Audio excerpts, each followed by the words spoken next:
नमस्कार, मैं प्रतीक कुमार योगेश चंद्र भट्ट देवज्ञ भूषण ज्योतिष कार्यालय से आज एक नया वीडियो लेकर प्रस्तुत हुआ हूँ।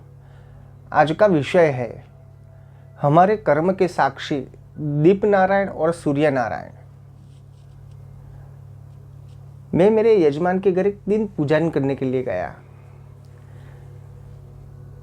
पूजन में जब दीप नारायण का स्मरण आया तब उन्होंने मुझे प्रश्न किया कि महाराज श्री दीप प्रज्वलित क्यों करते हैं। मैंने भी सामने एक प्रश्न कर दिया कि आपके मन में ये प्रश्न उपस्थित कैसे हुआ। तो उन्होंने मुझे बताया कि एक छोटी सी घटना घट गई थी। उनका जो पौत्र है, तो एक दिन वो पूजन कर रहे थे तो उनका पौत्र पास में आया कि दादाजी ये आप दीप प्रज्वलित क्यों करते हैं। तो मैंने भी पूछा कि आपने जवाब क्या दिया।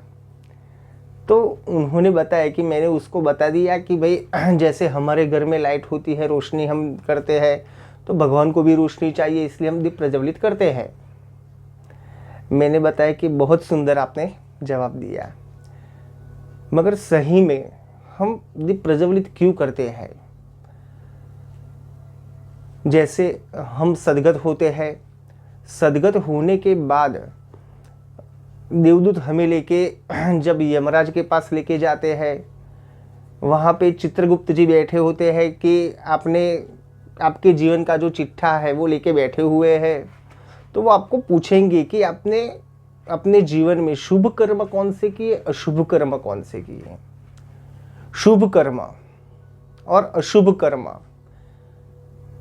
ये भी जानते हैं। शुभ कर्म मतलब हमारे घर में जैसे सत्यनारायण भगवान की कथा रखी हो, या हमारे घर में विवाह संस्कार का कर्म हो, तो वहाँ पे हम गणेश स्थापना करते हैं, नवग्रह शांति करते हैं।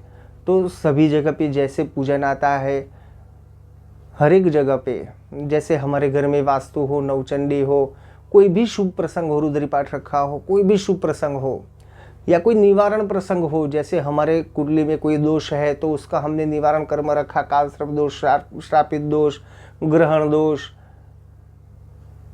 सभी जगह पे ये शुभ कर्म में है। अशुभ कर्म में जैसे कि हमारे घर में कोई देव हो गया तो हम उत्तर क्रिया करते हैं, उनका जो दशा, एकादशा, द्वादशा, त्रयोदशा जो हम पूजन करवाते हैं, तीर्थ स्थान पे जाके भी पूजन करते हैं।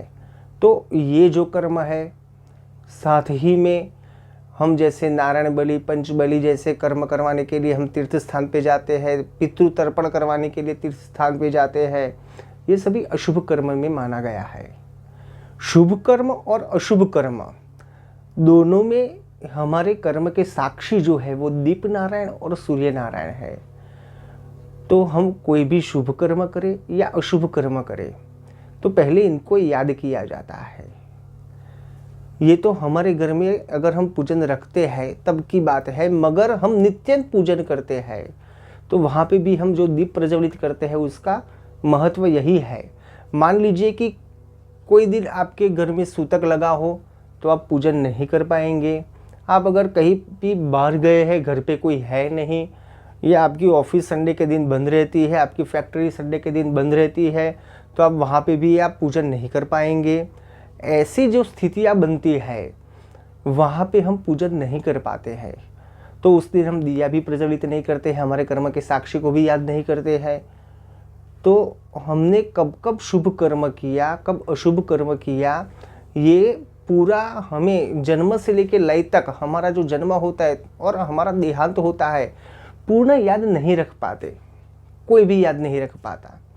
तो हमारे जो कर्म के दो साक्षी है, जैसे हम कोर्ट में जाते हैं तो वहाँ पे भी पूछते हैं कि आपके पास कोई साक्षी है, वहाँ पे भी दो साक्षी मांगते हैं।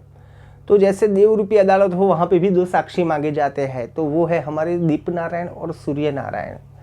तो उनका पूजन से पहले प्रारब्ध में स्मरण अवश्य करना चाहिए, वो हमारे कर्म के साक्षी है। और आगे वीडियो लेके प्रस्तुत होऊंगा। मिलते हैं। जय महाकाल।